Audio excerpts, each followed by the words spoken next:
أعوذ بالله من الشيطان الرجيم بسم الله الرحمن الرحيم هل أتاك حديث الغاشية وجوه يومئذ خاشعة عاملة ناصبة تصلى نارا حامية تسقى من عين آنية ليس لهم طعام إلا من ضريع لا يسمن ولا يغني من جوع۔ محترم حضرات، سامعین کرام، ناظرین، اسلامی بھائیوں، بزرگوں، دوستوں، پردہ نشین ماؤں بہنوں، جو آیتیں میں نے آپ کے سامنے تلاوت کی، جن آیتوں کو میں نے آپ کے سامنے پڑھا، وہ سورہ غاشیہ کی آیتیں ہیں۔ سورہ غاشیہ کی آیتوں کو میں نے آپ کے سامنے پڑھا۔ سورہ غاشیہ مکی صورت ہے اور سورہ غاشیہ 88 نمبر کی صورت ہے۔ سورہ غاشیہ قرآن مجید کے آخری پارے کی صورت ہے، قرآن مجید کی آخری پارہ عامہ پارہ کی صورت ہے۔ دوستو، سورہ غاشیہ میں 26 آیتیں ہیں۔ سورہ غاشیہ میں 26 آیتیں ہیں۔ انشاءاللہ تعالی آج کی تعلیمات میں شروع کے چند آیتوں کا ترجمہ و تفسیر پڑھیں گے، اور اسی طرح سے ایک ایک تعلیمات میں، ایک ایک درس میں چند آیتوں کو پارٹ کر کے جو ہے نا پڑھیں گے اور سیکھیں گے کہ اللہ رب العزت نے اس سورہ میں کیا بیان فرمایا، کیا جو ہے نا اللہ کے فرامین ہیں۔ تو دوستو، اس سورہ کی سب سے پہلی آیت اس سورہ کے تعلق سے بعض روایات میں ہے کہ رسول اللہ صلی اللہ علیہ وسلم جمعہ کی نماز میں سورہ جمعہ کے ساتھ سورہ غاشیہ بھی پڑھتے تھے۔ بعض روایات میں ہے کہ رسول اللہ صلی اللہ علیہ وسلم جمعہ کی نماز میں سورہ جمعہ کے ساتھ سورہ غاشیہ یعنی کہ اس سورت کو بھی پڑھتے تھے۔ موطا حدیث نمبر یا دلیل کیا ہے؟ موطا امام مالک جلد 1 اور حدیث نمبر 117۔ اسی طرح سے دوستو آپ کو بتاتا چلوں، جیسے کہ ہم نے سبح اسم ربک الاعلی سورہ اعلیٰ پڑھا، سورہ اعلیٰ کی تفسیر و ترجمہ جو میں نے آپ کے سامنے بیان کیا، تو سورہ اعلیٰ کی تفسیر میں بھی رسول اکرم صلی اللہ علیہ وسلم سورہ اعلیٰ اور اسی طرح سے سورہ غاشیہ کے تعلق سے ایک حدیث ہے، سورہ اعلیٰ اور سورہ غاشیہ کے تعلق سے کیا حدیث ہے کہ رسول اللہ صلی اللہ علیہ وسلم یہ سورت یعنی کہ سورہ اعلیٰ اور اسی طرح سے سورہ غاشیہ عیدین یعنی عید الفطر اور عید الاضحیٰ اور جمعہ کی نماز میں پڑھا کرتے تھے۔ یعنی سورہ اعلیٰ اور سورہ غاشیہ یہ دونوں سورت رسول اکرم صلی اللہ علیہ وسلم دونوں عید کی نماز میں پڑھا کرتے تھے اور جمعہ کی نماز میں بھی پڑھا کرتے تھے۔ اسی طرح جو ہے نا سورہ اعلیٰ کے تعلق سے ہے کہ وتری کی پہلی رکعت میں سورہ اعلیٰ، دوسری میں سورہ کافرون اور تیسری رکعت میں سورہ اخلاص پڑھا کرتے تھے۔ نبی صلی اللہ علیہ وسلم نے ایک موقع پر حضرت معاذ رضی اللہ تعالی عنہ کو جن صورتوں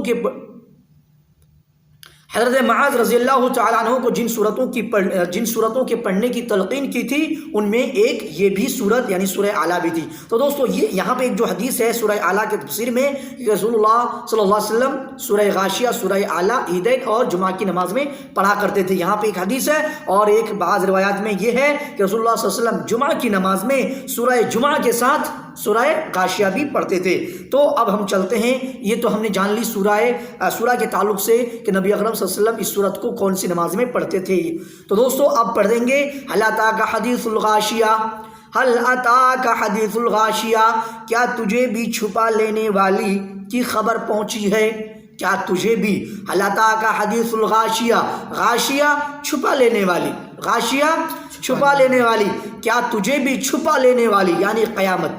چھپا لینے والی مطلب قیامت، غاشیہ سے مراد چھپا لینے والی سے مراد قیامت، کیا تجھے بھی چھپا لینے والی یعنی قیامت کی خبر پہنچی ہے؟ قیامت کی خبر پہنچی ہے، یہ اللہ رب العزت جو ہے نا بیان فرما رہے ہیں دنیا کے لوگوں سے، اہل مکہ سے، کفار و مشرکین سے اور پوری دنیا کے انسان سے، چاہے وہ کسی بھی دھرم کسی بھی مذہب کے ماننے والا ہو، چاہے عہد نبی صلی اللہ علیہ وسلم کے ہوں یا اس عہد نبی عہد رسالہ صلی اللہ علیہ وسلم کے بعد کے جو لوگ ہیں اور آئندہ آنے والے جو لوگ قیامت تک آنے والے لوگ ہیں، سب سے مخاطب ہے کہ کیا تجھے بھی چھپا لینے والی قیامت کی خبر پہنچی ہے؟ کیا مطلب ہے؟ حل بمعنی قد، حل بمعنی قد، الغاشیہ سے مراد قیامت ہے، اسی طرح اس لیے کہ اس کی ہولناکیاں تمام مخلوق کو ڈھانپ لیں گی۔ اس کی جو ہولناکی ہے، قیامت کی جو ہولناکی ہے، جو کہ ہم نے دوسری صورتوں میں پڑھا کہ قیامت کے منظر کیسی ہوگی، جیسے کہ نبی اکرم صلی اللہ علیہ وسلم نے سورہ تکبیر، سورہ انفطار کے تعلق سے جو ہے نا فرمایا کہ جس بھی انسان کو، جس بھی بندے کو جو ہے نا اپنے آنکھ سے دیکھے ہوئے دیکھنے جیسا اگر قیامت کو دیکھنا ہو، قیامت کو دیکھنا اگر کسی کو پسند ہے کہ وہ جیسے کس آنکھ سے دیکھنا ہوتا ہے، اسی طرح سے قیامت کو دیکھنا اگر کوئی چاہتا ہے تو دوستو اللہ کے نبی صلی اللہ علیہ وسلم نے کیا فرمایا کہ وہ سورہ تکبیر اور سورہ انفطار اور اسی طرح سے سورہ انشقاق وغیرہ کی جو ہے نا سورہ تکبیر اور سورہ انفطار کو توجہ کے ساتھ، غور سے، ترجمے کے ساتھ، تفسیر کے ساتھ صحیح سے سمجھ کے پڑھیں تو اس میں معلوم پڑتا ہے کہ اللہ رب العزت نے ان صورتوں میں قیامت کی کس طرح سے نقشہ کھینچا ہے،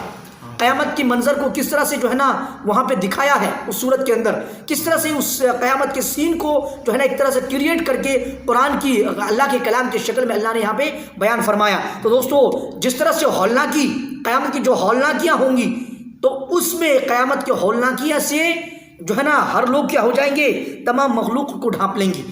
ہر لوگ ڈھپ جائیں گے قیامت کے ہولناکی سے۔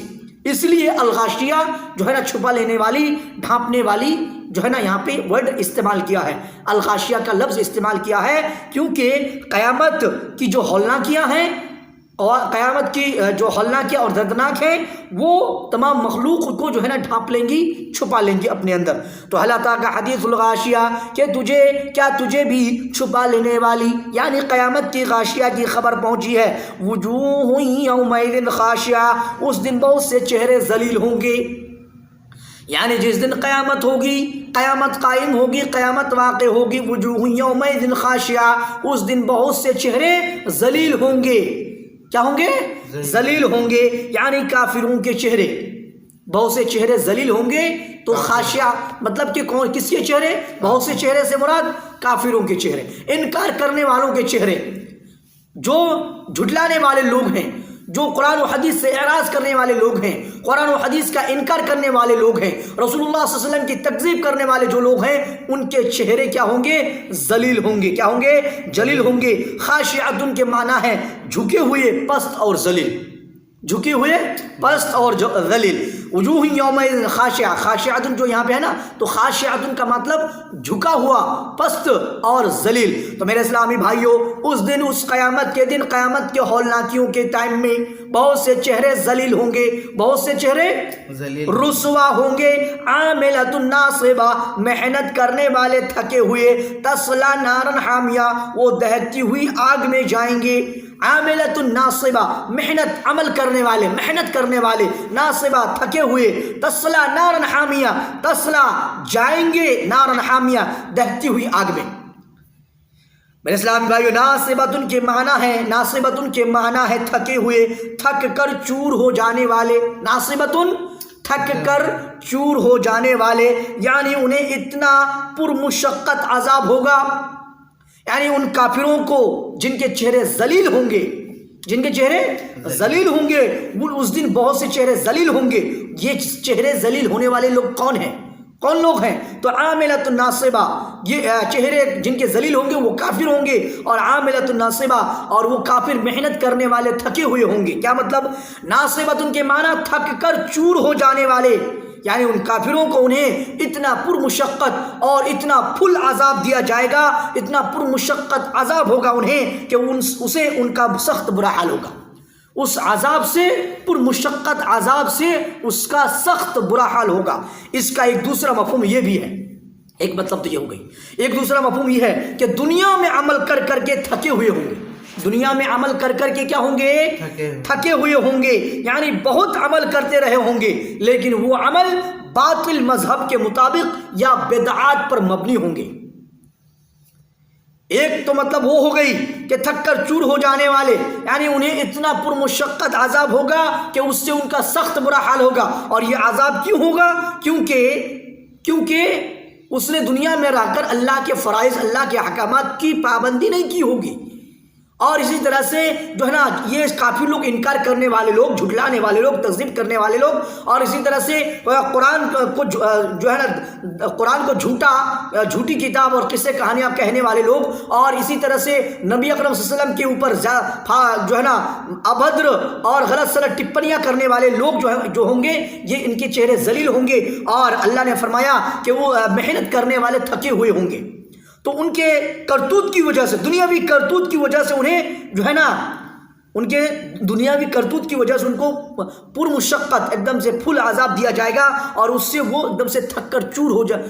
اس سے ان کا سخت برا حال ہوگا، تھکا ہوا ایک دم سے ماندہ رہے گا۔ میرے ایک مطلب یہ ہو گئی۔ دوسرا مفہوم یہ ہے، دوسرا مطلب کہ دنیا میں وہ عمل کر کے تھکے ہوئے ہوں گے، دنیا میں عمل کر کے ہر طرح کے عمل کر کے رکھے ہوں گے، یعنی بہت عمل کرتے ہوں گے، لیکن وہ عمل باطل مذہب،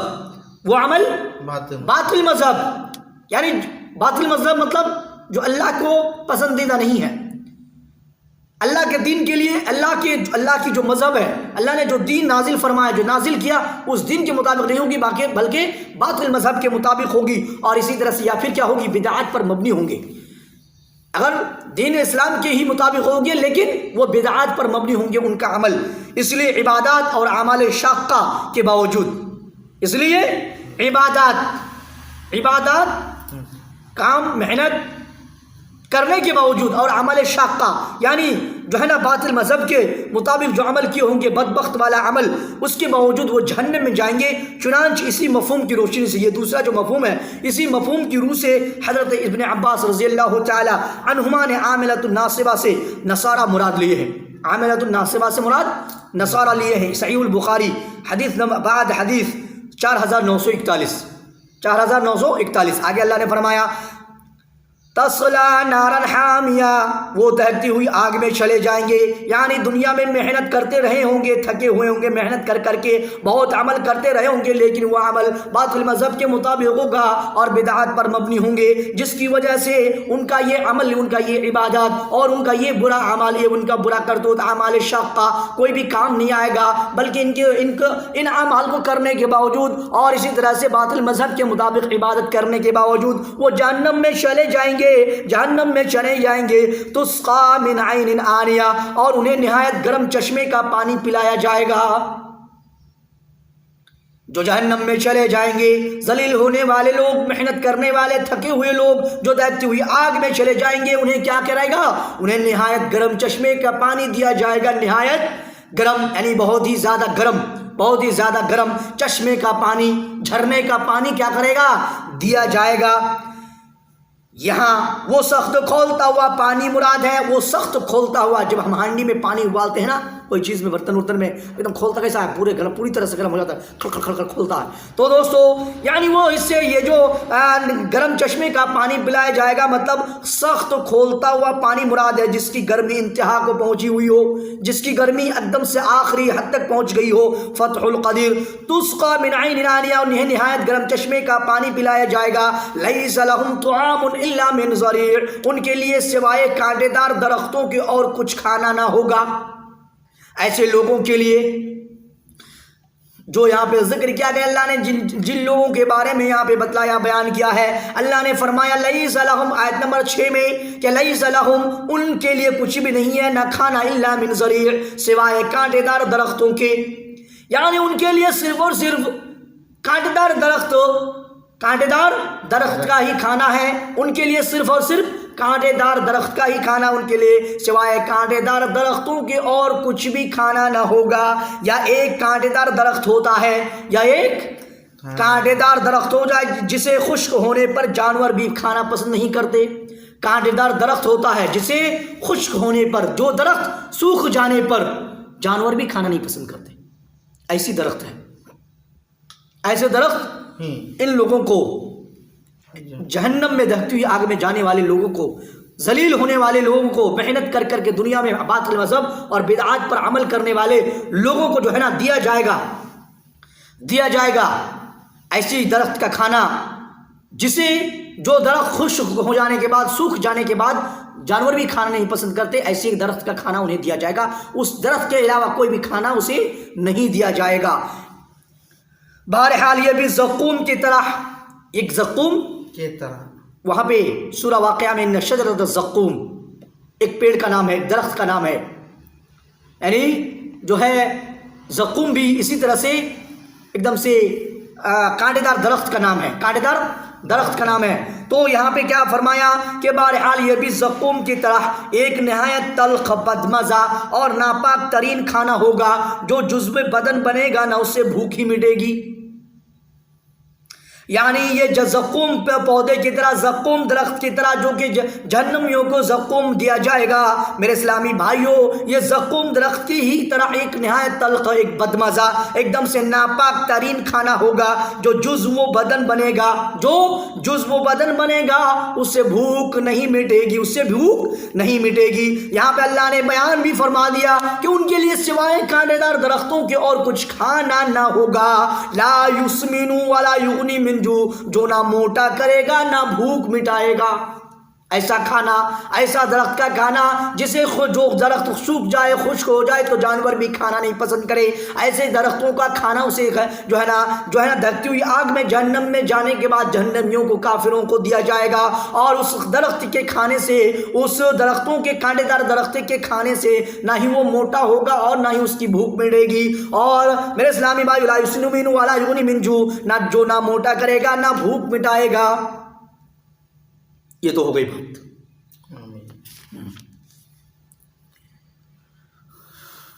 تو میرے اسلامی بھائیوں اور بہنوں، یہ تھی آیت نمبر 1 سے لے کر آیت نمبر 7 تک کا ترجمہ و تفسیر جو کہ میں نے آپ کے سامنے بیان کیا۔ اور ان آیتوں میں اللہ تبارک و تعالیٰ نے جن کے چہرے ذلیل ہوں گے، جھکے ہوئے پست ذلیل چہرے والے لوگوں کی صفت اور ان کا انجام ان آیتوں میں بیان کیا گیا ہے۔ ان آیتوں میں اللہ تبارک و تعالیٰ نے ان لوگوں کا ذکر کیا ہے جن کے چہرے قیامت کے دن ذلیل ہوں گے، پست ہوں گے، اور ان کا انجام کیا ہوگا، وہ دنیا میں کیا کرتوت ہوں گے اور آخرت میں ان کا انجام کیا ہوگا۔ ان چیزوں کا ذکر ان آیتوں میں اللہ رب العزت نے کیا ہے۔ اللہ تبارک و تعالیٰ سے دعا ہے، یا الہ العالمین یا اللہ تو ہمیں صحیح دین اور صحیح چیز اور سنت رسول صلی اللہ علیہ وسلم کے مطابق ہی ہر ایک کام، ہر ایک عمل کرنے کی توفیق عطا فرما۔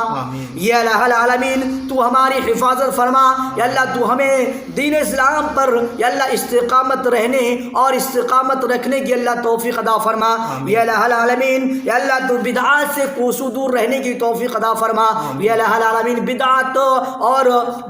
اور اسی طرح سے نئی چیز ایجاد کرنے والے لوگوں سے اور نئی چیز ایجاد سے دین میں ایڈ کرنے والے لوگوں سے اور بدعات جیسی چیزوں سے، بدعات کے کام کرنے سے اللہ تو ہمیں ہمیشہ بچنے اور ایک دوسرے کو بچانے کی توفیق عطا فرما۔ یا الہ العالمین تو ہماری دعاؤں کو قبول فرما۔ یا اللہ تو ہمیں اعمال